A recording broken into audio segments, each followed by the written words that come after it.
Good day, student. I'm so pleased and so happy to be with you today.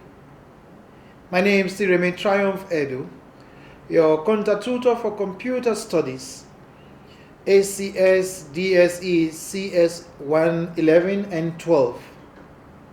I welcome you all to IOL, the best institute on earth.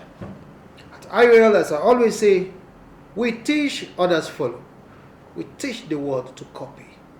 Talk about distance education, we lead, others follow. This presentation is for who? This computer studies presentation is for students that are taking advanced certificates in secondary education. Advanced certificate in secondary education. ACS CS11. If you are one of them, sit down and relax while Edo takes you through this very interesting presentation. This presentation is for April, August, November examination to 2021. So whether you are going to write April examination, or you are going to write August examination, or you are going to write November examination, this presentation will guide you.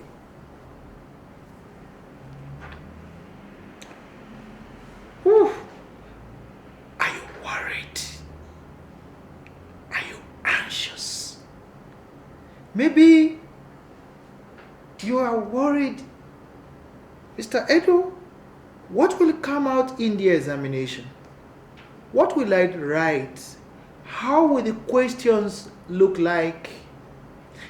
It is normal to be worried when examination is approaching. But do you know what? Relax. IOL has appointed me to be your guide. You know, when Jesus Christ was going back to heaven, he told his disciples, I'm going to send you a helper.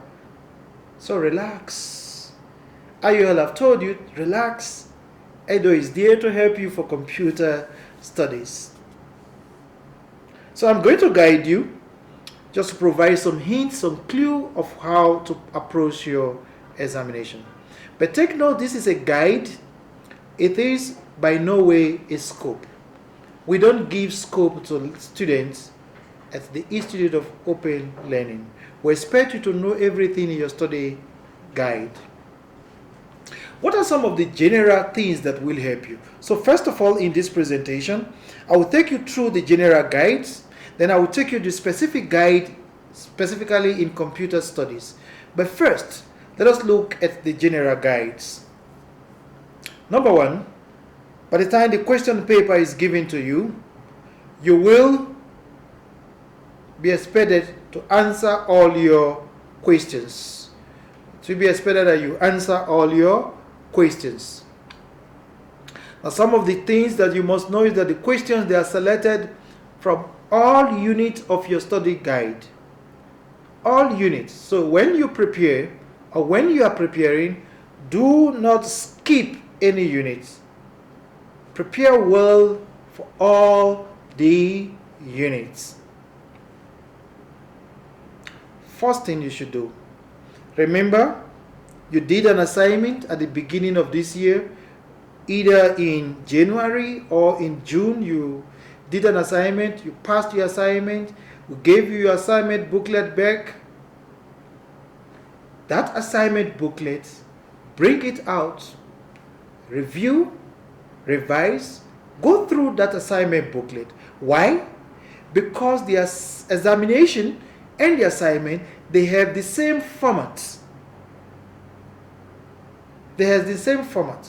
You know, as a soldier, if you are going to a war, if you know the territory that you are going to, if you have studied the map and you know the territory of where you are going to, it makes it very easy for you to plan logistically speaking. So if you know this type of questions, the structure of the question, it's easier for you to prepare. So I'm telling you, the format of your assignment and that of examination, they are the same. Another reason why you must go through your assignment again is there are things you didn't do well in your assignment. I made a comment on your assignment booklet. This was not done well. This was done wrong. Those things that you did especially wrong, correct them now. Take your textbook, your study guide, and have those things corrected. Should you struggle with them, you have the right to contact me, then I will guide you. Apart from the feedback I gave to you specifically on your assignment booklet, I equally uploaded what is known as assignment feedback on your student portal. Go through that feedback. It will be of help to you. The feedback will contain common mistakes that students made and the best way to approach such things so that you don't repeat such mistakes again comes the examination. Do you know what? You are not the first to write this type of examination. It means that there are past examination question papers on these subjects. Can you do yourself a big help by downloading those past examination question papers? Of what use is the examination question papers to you? You must have seen how questions are structured in these subjects. So the examination question paper will be of very big help to you. So download past examination question paper and get yourself familiar with them. Let us now go technically, specifically to computer studies. The first question you are going to see will ask you to define certain computer terms, such as video conferencing, that is spelling error, video conferencing, not conferring, it's conferencing, just a typographical error, expert system, computer virus, email, RAM, computer-aided learning. I want you to pay attention to that word, CAD, RAM. Can you see that they are not written in small letters? They are not word on their own, they are acronym. So whenever you have an acronym, for example, see what I'm going to write now. If I say CAD, explain it to me. The first thing you should do is tell me the meaning of CAD. C is for what? A is for what? D is for what? So you have to tell me this is computer aided design. Then explain it to me and give an example. That is the best way to approach such questions. But take note of one thing, some of these terms that I selected here, it doesn't mean that these are the ones that I am going to ask you. These are just randomly selected questions just to give you a clue of what to expect. I can pick terms from any of the units from your study guide. Apart from those questions, you are going to see variety of questions with different length and difficulties of levels of questions. But where are we picking them from? We are picking them from your study guide, your expected learning outcome. So, what am I going to do now? I'm going to look at some selected topics now. These topics, I selected them randomly, check them, and guide you on how to answer them. So let us start. Look at this question. A company making televisions has introduced robots to replace the human workforce. Question A. Describe any three effects these would have on the workforce. Underline, on the workforce. Who are the workforce? The workers. So what is this question saying? Fine, there is a company using robots. So if we introduce robots to an organization, what effect does it have on the workforce? Specifically on the workforce. That is where you can discuss things like de-skilling, loss of jobs, retraining, and so others. B. Give 2 advantages to the company of introducing robots. The company, the organization. What 2 advantages will it give to them? More productivity, less cost in production, and so on and so forth. The underlying factor here is look at the question very well before you answer. Am I asking you advantages to the workers, advantages to the organization, advantages to the customers? Look very well before you answer, so that you don't give advantages to the organizations, to the workers, and so forth. Here are some of the sample answers. Like what I said, the effect it can have on the workforce, loss of jobs, unemployment, de-skilling, retraining, and so on and so forth. Take note, for you to earn your full marks, you must describe your points, not just stating them. If you look at what is on the screen, I stated loss of jobs, unemployment. That's 1 mark. For me to have my full mark here, I have to describe or discuss, it depending on how the question is. So there's a difference between listing, mentioning, discussing, describing, and justify, analyzing. Let us look at another area, advantages to the company. The same thing, I have mentioned some of them. Remember, if the question said discuss, do not just list them like this. Another area that is you cannot escape is Microsoft Access. Is a very interesting area in your career. As I told those students in diploma in secondary education, the same thing with those of you taking advanced certificate in education. Listen, guys, if you take a grade 12 question paper of computer studies, because at the end of your graduation, you are going to teach those learners in high school computer studies. Most of them are going to write grade 12 or even Cambridge. Questions from Microsoft Access, that is database, Microsoft Excel, they are compulsory questions every year. So in all my questions in computer studies at IUL, you must answer questions from Microsoft Access and questions from Microsoft Excel.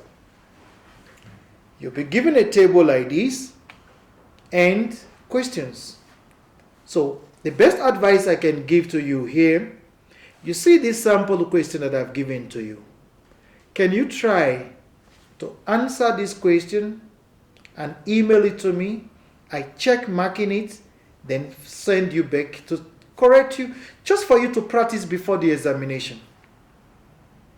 Okay? So I want you to practice with this question before the examination. The same thing goes to Microsoft Excel. There's a sample question here. Can you try to answer these questions? Email them to me. I check, mark for you, then give you a feedback. I will really want you to do that. Now, let us look at another area, which is logic gates. Let me spend a bit of time here with logic gates. What are the things that you must know in logic gates? In logic gates, you must know the gates and their truth table. For example, if you look at the screen, you see the AND gate. The AND gate. The AND gate has a truth table. And what is the principle of the AND gate? Let's look at the truth table. Let's say you have A and B as an input. In the AND gate, it is where you have 1 and 1, that the output is 1. meaning that in the AND gate, only when all the inputs are high, that is only when all the inputs are 1, that is when the output can be 1. Otherwise, the output will be 0. In the OR gate, if at least one of the inputs is 1, then the output will be 1. If at least, that is why you can see here it is 0 1 1 1 0 1 1 1 0. Only when it is 0 0 that is 0. Talking about the OR gates. Let's look at another gate, the NOT gate. That is the most easiest gate you can talk about because it negates the input.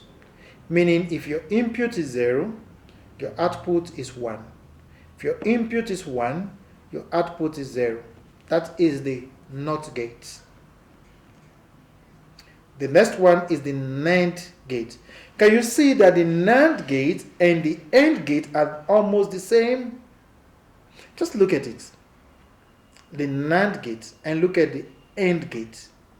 The only difference is the invert here. Now, if you look at the truth table for the NAND gate, is also similar to the truth table of the AND gate. What makes the difference? In the NAND gate, when it is 1 1, when all your inputs are 1, your output is 0. When all your inputs are 1, the output is 0. But if you look at the AND gate, when they are 1, the output is 1. So I used to tell my student, or I do tell my student, if you know your AND, you know your NAND, because it's just the opposite. The same thing if you know your OR, you know your NOR. It's just the opposite. So study the gates very well. You must be able to draw the gate and also to produce their truth table. Do you understand? Yes. Who said yes? It is you that said yes. Now, let's continue our discussion on computer study. Comes 2021 examination. I'm trying to guide you on how to get prepared. Okay, let's move to still on gates. What I'm going to do here is I'm going to take a sample question. So consider this situation. A system uses 3 switches. One of the switches is A, B, and C. Now, a combination of these switches determines when alarm X sound. Look at the condition now. If switch A or, you must pay attention to those things, or switch B are on and switch C is the off. What type of English is this, you might say? So it means for the alarm to sound, wow, wow, wow. This is what must happen. Either switch A is on or switch B is on and switch C is off.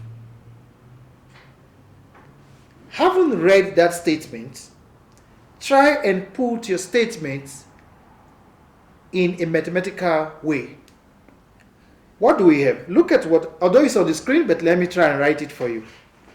The condition says that if, that is, A should be on. Whenever it is on is 1, off is 0. Do you understand that now? On is 1, off is 0. So it means either A is 1 or B is 1. That's not all.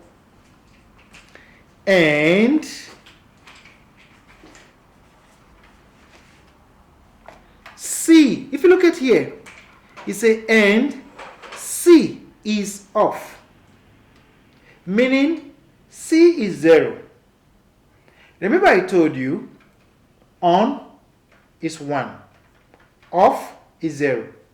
C is off. So I can equally say C is equals to 0. But for it to make more sense for me when I'm going to draw my logic circuit, when I'm going to draw it, for it to make more sense, I will say and C is equals to not 1. C not 1 is the same thing as saying C is 0. But why am I using this not? So that it will help me to know that I'm going to draw a NOT gate there. Remember this is AND, I'm going to draw an AND gate there. Remember this is OR, I'm going to draw an OR gate there. So, first of all, when you read your statement, after reading your statement, try and write it out mathematically in this format. It's quite easy. Having written this, you cannot draw your electric gate circuit. First, I want to draw this. A is equals to 1 or B. So what is connecting A and B together? What is connecting A and B together? What is connecting them is OR. So it's a common sense.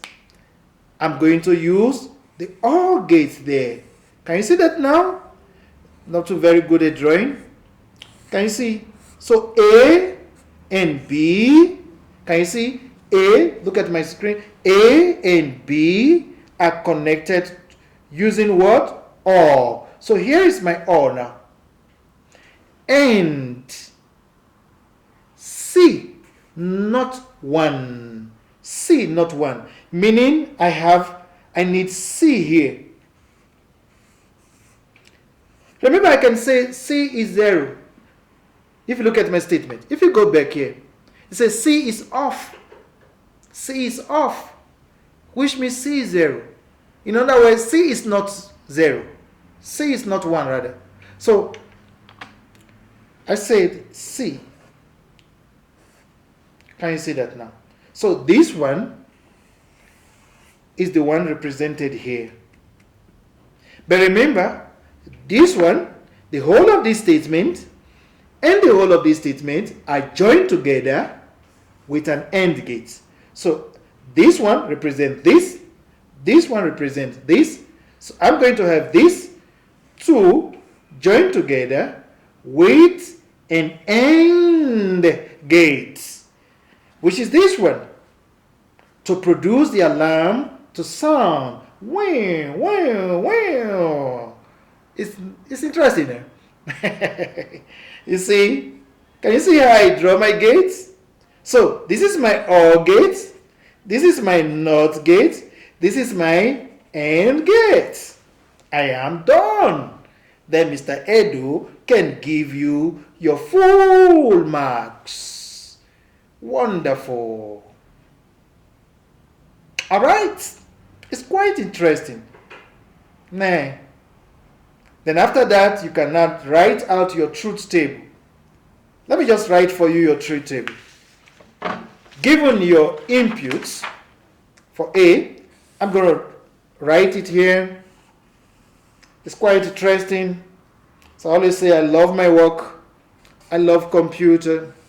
And I want you to also love computer. Because you are going to become computer's teacher.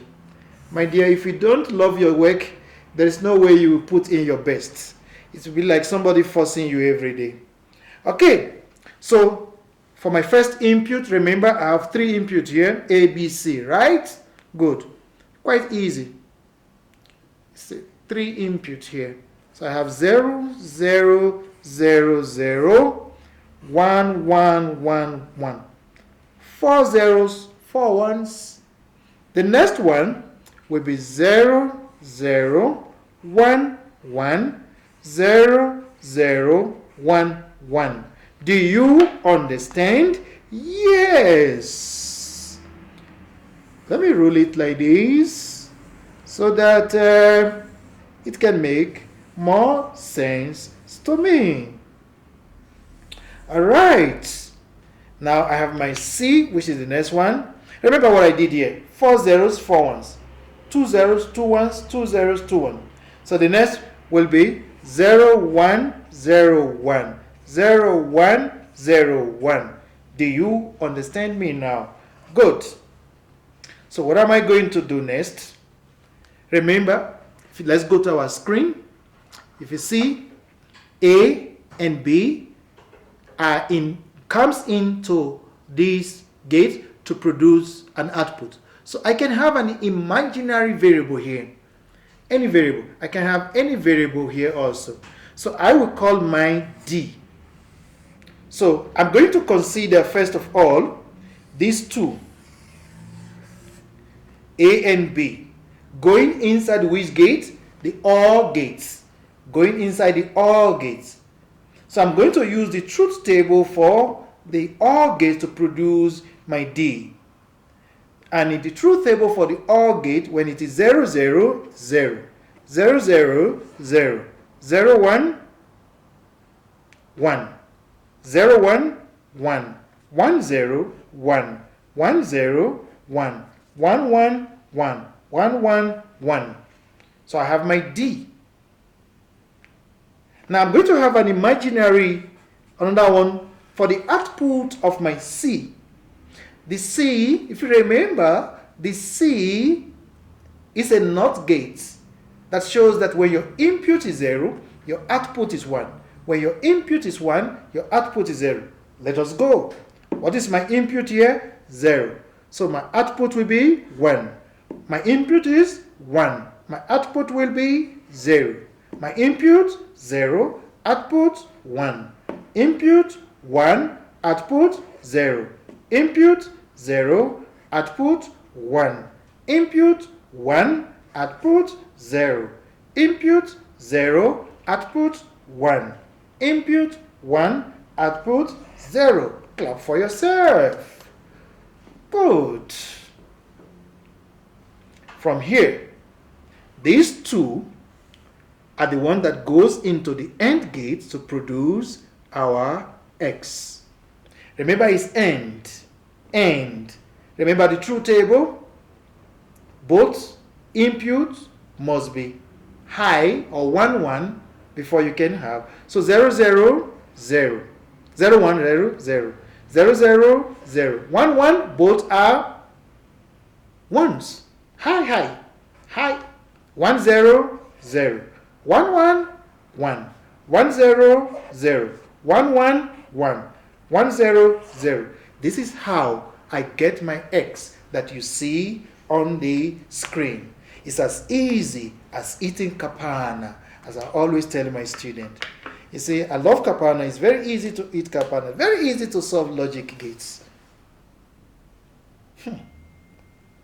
Is it easy? It's easy, my dear, but you have to practice it. So if I were you, I will practice this thing over and over and over until it becomes part of me. All right. Let us leave logic gates now and forge ahead to algorithm and programming. Mr. Edo, I don't like programming. You cannot become a reverend father and say you don't like Holy Communion. Nah, in the Catholic Church. You see, because it's part of your duties. For you to become a computer studies teacher, there is no way you can say, I cannot teach algorithm or I do not like algorithm. No. So as long as you know that this is very important, then you have to prepare for it. So what I have on the screen, first of all, is a program structure. How should the structure of an algorithm or a program looks like? You have your program name, you have to do your declaration and your statement. I'm not going to write full programs or algorithms here in this presentation, but just to guide you. So I'm going to take one example. Let me quickly scroll on to it. I wish I have enough time to take you everything here. Let me quickly scroll down to one very important thing. Let's start with some of the statements. I will take one or two statements here as the time permits. First, let's look at the if then. If then is a conditional statement in algorithm or programming.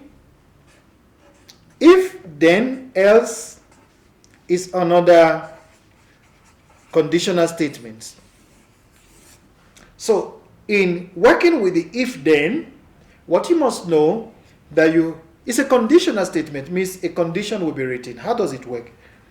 You have your if,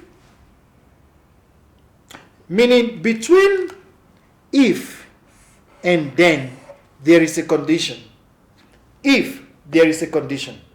If the condition is true, what the computer will do comes after then. So if condition, if the condition is true, then what should the computer do will comes after. Do you understand what I'm saying? So let me give an example. If exam scores or exam mark, let me just write a very simple thing here. Good, I love programming. I can say, let me just do away with this and write something more better. So I can say mark is equals to 40. So I can have a very simple if condition here. If mark is an algorithm name, it's an algorithm, it's not a full program, it's an algorithm. If mark is greater than or equals to 50, then write pass. So the computer will say, where is my condition here? As I told you, my condition is between if and the then.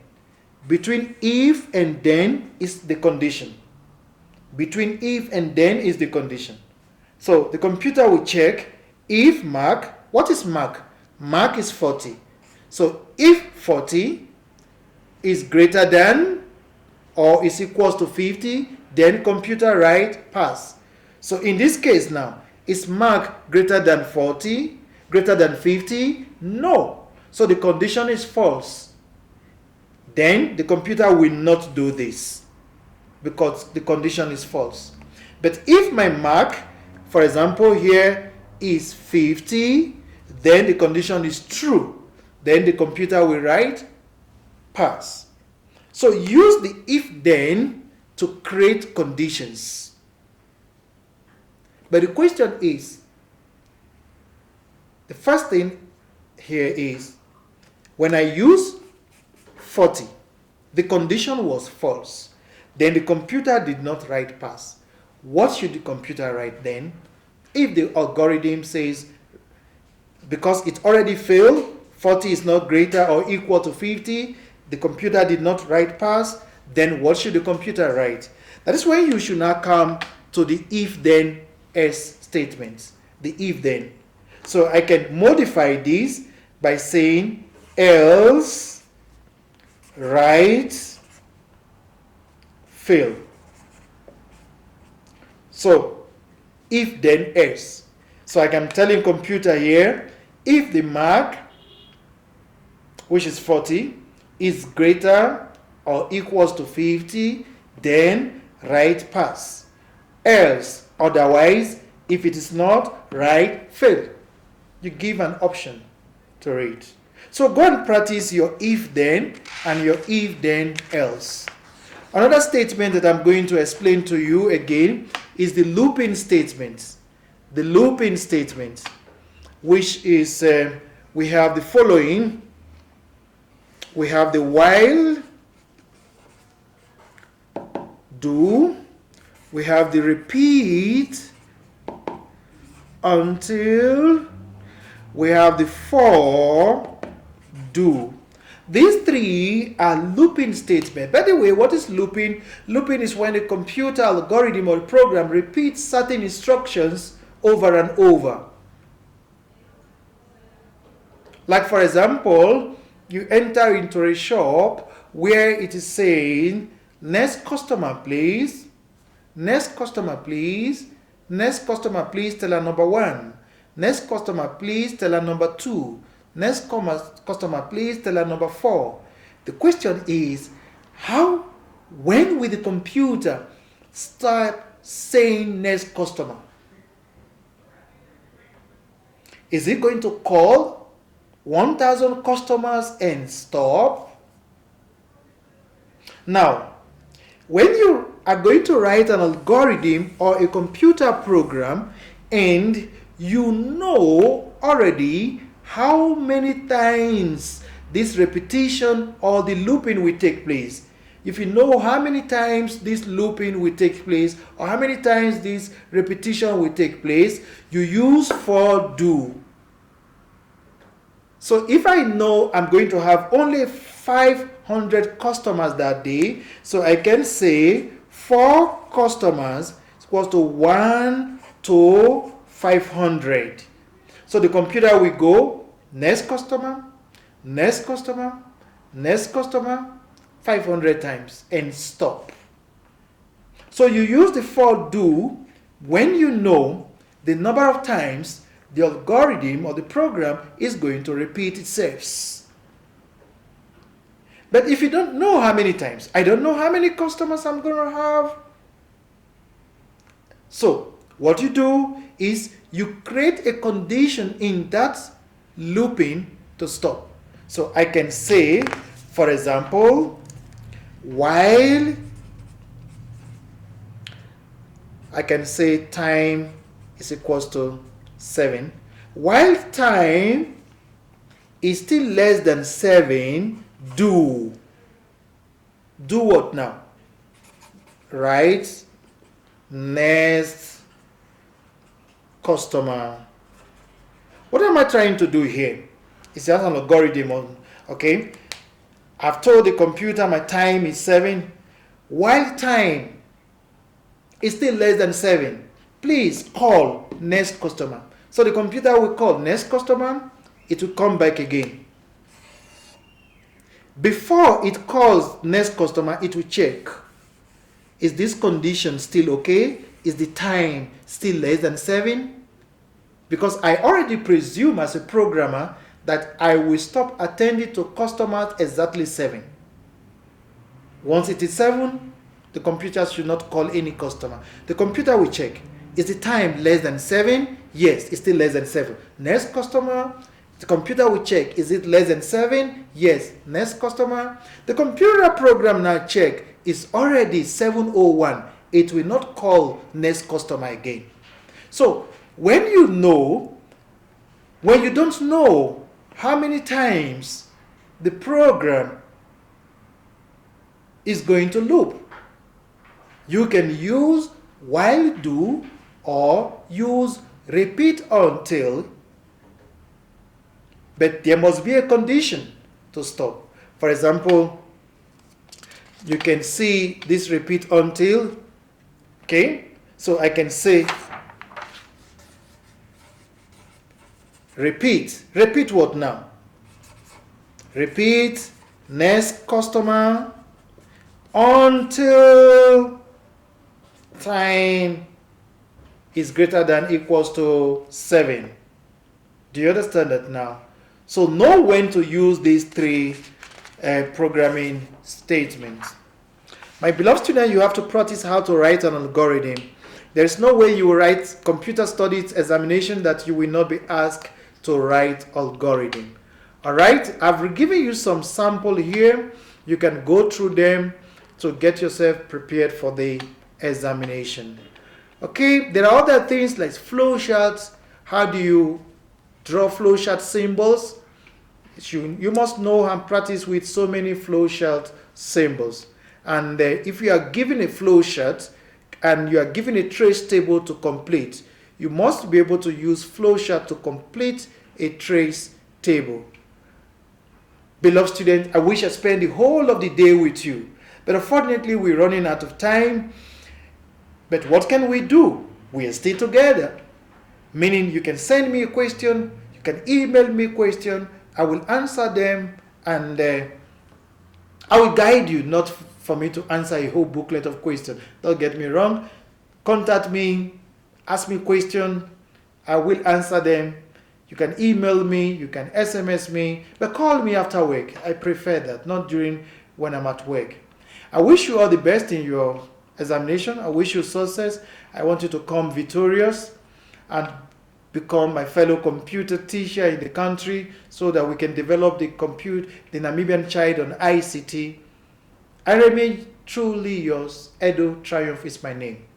All the best in your examination. I see you during your graduation day. Thank you.